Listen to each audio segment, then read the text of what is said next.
নমস্কার শ্রোতা বন্ধু, আজ আবারও একবার চলে এসেছি রামনগর সবেদাতলায় মা কালীর পূজা অর্চনা উপলক্ষে। বিগত কয়েক বৎসরের ন্যায় এবছরও আয়োজন করেছেন এখানকার মানুষজন।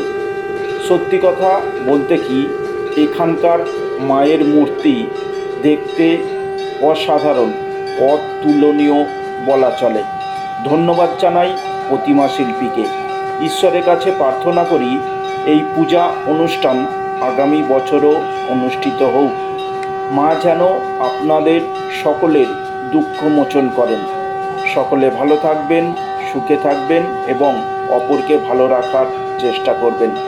নমস্কার, ধন্যবাদ। ভিডিও যদি ভালো লাগে তাহলে যেটা করার সেটা করে দেবেন, যেমন সাবস্ক্রাইব,